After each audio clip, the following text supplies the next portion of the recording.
मसीह में मेरे प्रियो, प्रेज़ द लॉर्ड, जय मसीह की। मैं शरिता आज आपसे बात करूंगी पवित्र आत्मा के वरदानों में से एक वरदान अनेक प्रकार की भाषा के विषय में, जिसका जिक्र हम पाते हैं पहला कुरिन्थी 12 अध्याय 10 पद में। तो इसमें जिस प्रकार से लिखा है कि चेलों को अनेक प्रकार की भाषा बोलने का वरदान मिला, और यह वरदान प्रभु यीशु ने उन्हें खुद दिया था। और कहाँ पर दिया था, आइए हम मार्क 16 का 15 से 17 पद में पढ़ेंगे। और उसने उनसे कहा, तुम सारे जगत में जाकर सारी सृष्टि के लोगों को सुसमाचार प्रचार करो। जो विश्वास करे और बपतिस्मा ले उसी का उद्धार होगा, परंतु जो विश्वास न करेगा वह दोषी ठहराया जाएगा।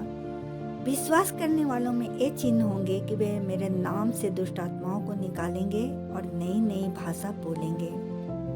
तो मेरे प्रियो, प्रभु यीशु ने उनको नई नई भाषा बोलने का वरदान क्यों दिया, जबकि वो अपनी भाषा जानते थे।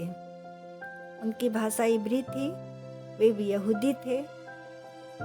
तो उनको इस प्रकार का वरदान प्रभु ने क्यों दिया, आगे हम देखेंगे। परमेश्वर यहोवा ने जब आदम को बनाया तो आदम से नूह तक वो सबसे बातें करता था, परंतु जब जल प्रलय के बाद उसके वंशज सारी पृथ्वी पर थे, तब वहाँ क्या थी, एक ही भाषा और एक ही बोली थी। तो परमेश्वर ने क्या किया कि उनके भाषा में गड़बड़ी क्यों डाली। आइए हम इसको उत्पत्ति 11 अध्याय में हम पढ़ते हैं।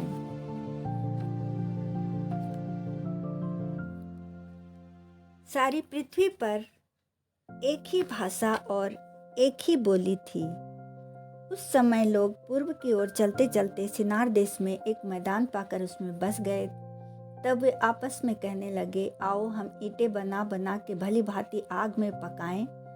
और उन्होंने पत्थर के स्थान पर ईंट से और चूने के स्थान पर मिट्टी के गारे से काम लिया। फिर उन्होंने कहा, आओ हम एक नगर और एक गुम्मट बना लें, जिसकी चोटी आकाश से बातें करे। इस प्रकार से हम अपना नाम करें, ऐसा न हो कि हमको सारी पृथ्वी पर फैलना पड़े। जब लोग नगर और गुम्मट बनाने लगे, तब उन्हें देखने के लिए यहोवा उतर आया। और यहोवा ने कहा, मैं क्या देखता हूँ कि सब एक ही दल के हैं और भाषा भी उन सब की एक ही है। और उन्होंने ऐसा ही काम भी आरंभ किया।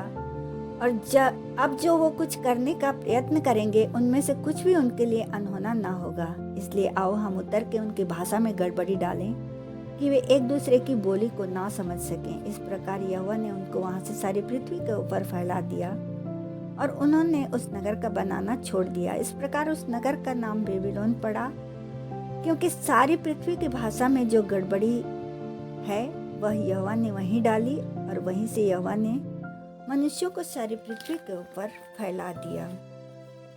तो मेरे प्रियो,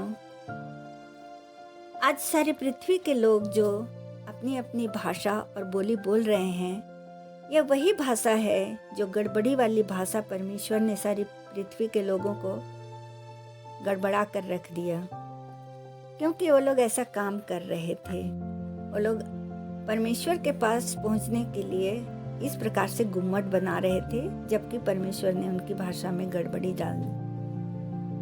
हम जानते हैं कि पौलुस और कुछ चेलों को छोड़ बाकी सब पढ़े लिखे नहीं थे। वे अपनी ही भाषा और बोली को समझ सकते थे। और यीशु के स्वर्गारोहण के बाद उन्हें यह महान आदेश मिला कि उन्हें सभी जातियों के लोगों को सुसमाचार सुनाना है, प्रचार करना है। अगर उन्हें अन्य भाषा का वरदान नहीं मिलता, भांति भांति की भाषा, अन्य अन्य भाषा, नई नई भाषा, अगर ये वरदान को नहीं प्राप्त करते, तो कैसे वो हर जाति के, हर भाषा के लोगों को सुसमाचार सुना पाते। हम जानते हैं कि यीशु का एक चेला थोमा भारत में आकर सुसमाचार प्रचार किया था, और उसी समय से भारत के लोग यीशु के बारे में जानने लगे थे और उसे ग्रहण करने लगे थे। लोग कहते हैं कि यह क्रिश्चियनिटी अंग्रेजों ने आकर यहाँ फैलाया, जबकि हम जानते हैं कि अंग्रेजों ने यहाँ आकर राज किया, सुसमाचार प्रचार नहीं किया था। वो तो भारत वासियों से भी बहुत बाद में उन्होंने यीशु को ग्रहण किया। तो आइए हम देखें कि चेलों को पहली बार यह वरदान कब मिला। आइए हम पढ़ते हैं प्रेरित 2 अध्याय का 1 से 11 पद।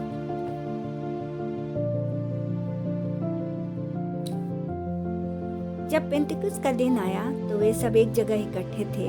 एकाएक आकाश से बड़ी आंधी की सी सनसनाहट का शब्द हुआ और उससे सारा घर जहाँ वे बैठे थे गूंज गया, और उन्हें आग की सी जीभें फटती हुई दिखाई दी और उनमें से हर एक पर आ ठहरी। वे सब पवित्र आत्मा से भर गए और जिस प्रकार आत्मा ने उन्हें बोलने की सामर्थ्य दी वे अन्य अन्य भाषा बोलने लगे। तो यहाँ पर हम देखते हैं कि उनको पवित्र आत्मा का जब दान मिलता है तो वो अन्य अन्य भाषा बोलने लगे थे। आकाश के नीचे की हर एक जाति में से भक्त यहूदी यरूशलेम में रह रहे थे।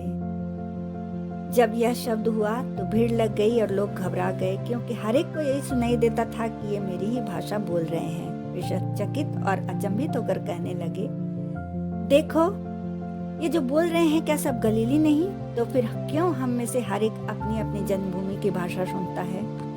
हम जो पार्थी और मेदी और एलामी और मेसोपोटामिया और यहूदिया और कप्पदूकिया और पुंतुस और आसिया और फ्रूगिया और पंफुलिया और मिस्र और लिबिया देश जो कुरने के आसपास है, और इन सब देशों के रहने वाले और रोमी प्रवासी अर्थात यहूदी और यहूदी मत धारण करने वाले क्रेती और अरबी भी हैं, परंतु अपनी अपनी भाषा में उनसे परमेश्वर के बड़े बड़े कामों की चर्चा सुनते हैं। और वे सब चकित हुए और घबराकर एक दूसरे से कहने लगे कि यह क्या हो रहा है। परंतु दूसरों ने ठट्ठा करके कहा, वे नई मदिरा के नशे में चूर हैं। यहाँ पर हम क्या देखते हैं, जब उन्हें पवित्र आत्मा का दान मिला तो अन्य अन्य भाषा बोलने लगे। और जितने भी यहूदी वहाँ थे, इस्राएली थे, जो कि नाना प्रकार की भाषाओं के लोग थे वहाँ पर, वो सब क्या सुनते हैं, अपनी अपनी भाषा में परमेश्वर की बड़े बड़े कामों की चर्चा को सुन रहे थे। पर कुछ लोग थे जो कि ठट्ठा कर रहे थे, और जो लोग ठट्ठा कर रहे थे उनके विषय में यशाया की भविष्यवाणी पूरी होती है कि तुम कानों से तो सुनोगे पर समझोगे नहीं, और आंखों से तो देखोगे पर तुम्हें ना सूझेगा, क्योंकि इनका मन मोटा हो गया है। यहाँ पर पतरस का सुसमाचार सुनकर जितने वहाँ यहूदी और इस्राएली थे, इस प्रकार से पतरस ने कहा कि उनके हृदय छिद गए, और उसी दिन उनमें से 3000 के लगभग लोगों ने यीशु को ग्रहण किया और बपतिस्मा लिया। और इसी प्रकार से हर दिन विश्वासियों की संख्या बढ़ती गई, और जितने लोग बढ़ते जाते थे प्रभु उनको सब में मिला लेता था। और वे सब क्या थे उस समय, यहूदी और इस्राएली थे। अब आइए हम जानते हैं कि अन्य जातियों को यह वरदान कब मिला। हम प्रेरितों के काम अध्याय 10 में हम देखेंगे, जो कि कुरनेलियुस नाम का एक कैसरिया में रहने वाला इतालियानी नाम का पलटन का सूबेदार था। वह भक्त था और अपने सारे घराने समेत परमेश्वर से डरता था, और यहूदी लोगों को बहुत दान देता और बराबर परमेश्वर से प्रार्थना करता था। तो वह क्या देखता है, एक स्वर्गदूत उसके पास आकर कहता है कि हे कुरनेलियुस। वह डर कर कहता है, हे प्रभु क्या है?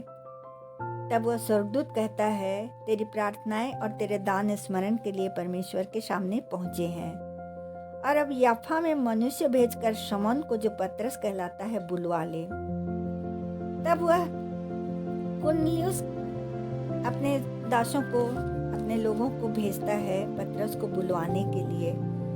पर यहाँ पर हम क्या देखते हैं कि पतरस अन्य जातियों की संगति करने में आनाकानी करता है, परंतु जब वह दर्शन पाता है परमेश्वर से, तब दर्शन पाकर उसकी आंखें खुलती हैं और वह कुरनेलियुस के घर आता है और वहां आकर उसको बुलाने का कारण पूछता है। तब वो लोग अपने दर्शन को बताता है कुरनेलियुस, तब उनको वहां पर पतरस सुसमाचार सुनाता है।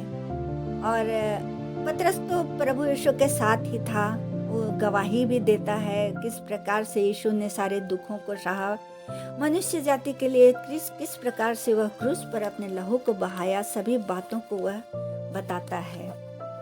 तो इन बातों को सुनकर वहाँ जो कुछ अन्य जाति के लोग थे, वो लोग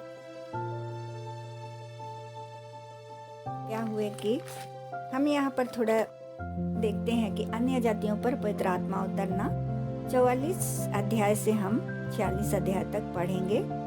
पतरस जब ये सुसमाचार सुना रहा था और ये बातें कही रहा था कि पवित्र आत्मा वचन के सब सुनने वालों पर उतर आया। वहाँ पर किस पर उतरा? जो कि अन्य जाति के लोग थे। और जितने खतना किए हुए विश्वासी पतरस के साथ आए थे वे सब चकित हुए कि अन्य जातियों पर भी पवित्र आत्मा का दान उंडेरा गया है, क्योंकि उन्होंने उन्हें भांति भांति की भाषा बोलते और परमेश्वर की बड़ाई करते सुना। तो यहाँ पर हम क्या देखते हैं कि सुसमाचार सुनने के बाद में अन्य भाषा बोलने का यह वरदान अन्य जातियों को प्राप्त हुआ। अब यहाँ पर चेले बहुत थे और हर किसी को अलग अलग प्रकार का वरदान मिला हुआ था। किसी को बुद्धि की प्राप्ति हुई थी, किसी को ज्ञान की बातें, किसी को विश्वास, किसी को चंगा करने की शक्ति, किसी को सामर्थ के काम करने की और किसी को भविष्यवाणी की, किसी को आत्माओं की फर्क और किसी को अनेक प्रकार की भाषा और किसी को भाषाओं का अर्थ बताने का वरदान मिला था। और जिसे जिस प्रकार का वरदान मिला था उसी प्रकार से वो काम करते गए और लोग देखते गए कि किस प्रकार से मुर्दे जिलाए जाते हैं, लंगड़े चलते हैं, अंधे देखते हैं, कोढ़ी शुद्ध किए जाते हैं। इन सब कामों को देखकर और यीशु का सुसमाचार सुनकर सारे जगत के लोग प्रभु को ग्रहण करने लगे और इस प्रकार से सारे जगत में उनके अन्य भाषा, नई भाषा, इस सब ज्ञान के कारण सारे जगत में सुसमाचार फैलता गया और लोग प्रभु को अपनाते गए, अंगीकार करते गए, ग्रहण करते गए। और आज भी इतने सताव के बावजूद लोग प्रभु को ग्रहण कर रहे हैं। तो आज हमने सुना किस प्रकार से यीशु ने सबसे पहले अपने चेलों को यह वरदान दिया था नई भाषा बोलने का, और किस प्रकार से पतरस और 120 को पवित्र आत्मा का यह दान मिला था, किस प्रकार से अन्य जातियों को यह वरदान मिला था। और इसी प्रकार से जब सब लोग सारे जगत में नाना प्रकार की भाषा, बोली, इन सब जानने वालों के बीच में जाकर जब सुसमाचार प्रचार करने लगे तो मसीहियों की संख्या बढ़ने लगी, प्रभु को ग्रहण करने वाले बढ़ने लगे। और आज भी ये काम इतने सताव के बावजूद हो रहा है। परंतु आज हम देखते हैं कि कुछ लोग एक अन्य तरह की भाषा बोल रहे हैं, जो कि रबा रबा शबा शबा, और कहते हैं कि यह परमेश्वर की भाषा है, स्वर्गीय भाषा है। परंतु मेरे प्रियो, मैंने ऐसी भाषा कभी नहीं सुनी, ना अपनी कलीसिया में, ना और कहीं। और आपसे भी मैं प्रार्थना करती हूँ कि आपके कलीसिया में, आपके झुंड में अगर इस प्रकार की भाषा बोली जाती है तो आप उसका विरोध करिए, क्योंकि आपने अभी सुना वचन में कि किस प्रकार से सारे जगत में जब परमेश्वर ने भाषा में गड़बड़ी डाली और वो भाषा को नहीं समझने के कारण उन लोगों को अन्य भाषा का वरदान मिला और वो लोग जाकर सारे जगत में प्रचार किए। तो आप लोग भी इन बातों को समझिए और इस पर अमल करिए। परमेश्वर इन सारे वचनों पर अधिकाई से आशीष दे। आने वाले समय में मैं और भी सुसमाचार को लेकर आऊँगी। सारी आदर